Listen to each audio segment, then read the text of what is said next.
So I'll try to finish fast and not really take the full 8 minutes allocated. So 11 commandments. One is perivalvular anesthesia. Instrumentation. And when I was learning to do implants, it was, for me, the rate limiting step was how to expose something which is 10 millimeter behind the limbus.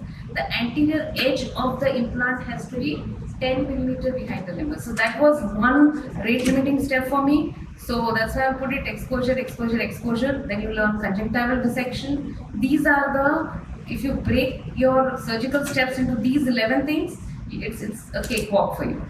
So now, what are the instrumentation apart from a cataract? Apart from what you use in a cataract, what do you use? So this is a Hoskins forceps which you use as an atraumatic forceps for every trabeculectomy or any glaucoma procedure where you handle the conjunctiva. Then this is the forceps. You don't use a normal wire forceps, but this one, and because it gives wider exposure. And this is one forceps called the ring forceps. It's actually Fechner's forceps, but I call it a ring forceps because it's a very beautiful way of handling any conjunctiva or even the valve. This is a 30 gauge needle to prime, or a 30 gauge cannula which you may not have in your instrument set. And this is what you will require over and above your cataract set. So this is the procedure for an AGV. This is done for a traumatic glaucoma where there was vitreous in the superior part in iridodialysis. And because I'm doing it for a primary, it's a primary procedure which I'm doing. And as I said, that exposure was the rate limiting step. The corneal traction suture is the best way, and you roll it down, not pull it down, roll it down with your thumb, with the assistant's thumb, and it will be, the exposure is great. Now what you do is you dissect the conjunctiva. It's easy because it's a primary surgery, and you dissect it, go deep behind and make a lateral conjunctival incision. Having done that, the exposure becomes better. You could do it on the other side also. Having done that, again go with a closed instrument, open so you don't traumatize. This is an important step where you prime the valve. If you don't prime the valve, it's not going to work. So after you ensure, this happens to me every single time that I do an implant. After the initial dissection, I put it in, it bounces back. It means I need to re-dissect. Now I am confirming that it's 10 millimeter.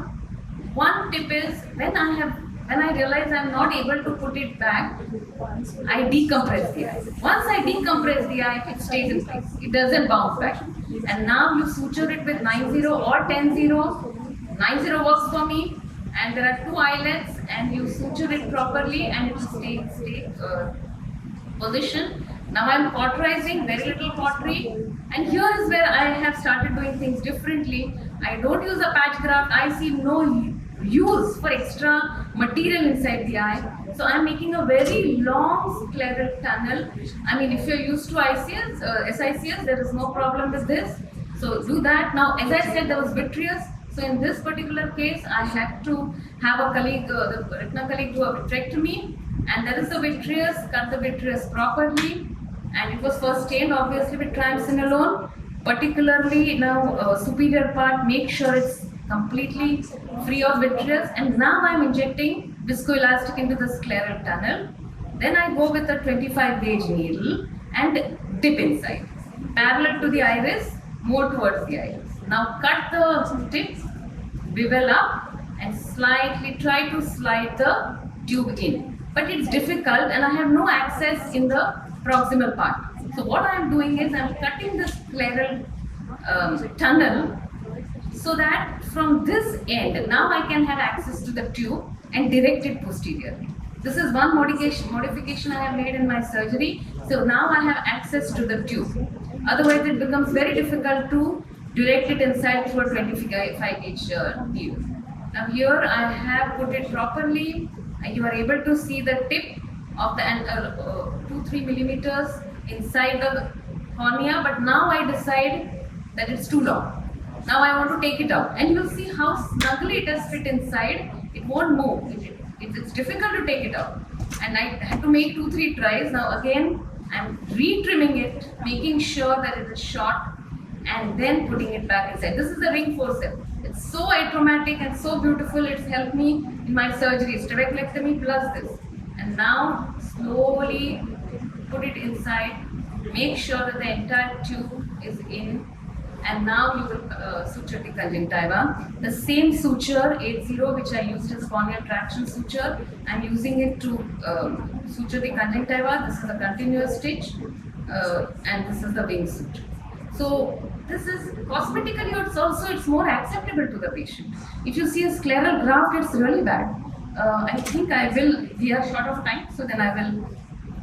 Complications, hypotony, tube touch. I mean, it's a long list of complications and it's beyond this was only to show how to do a good AGV.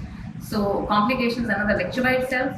Hypotony, tube touch, exposure, large filtering plebs and extraocular movement restriction are the complications with this. Hypotony and tube touch are the main ones, and exposure occurs a little later.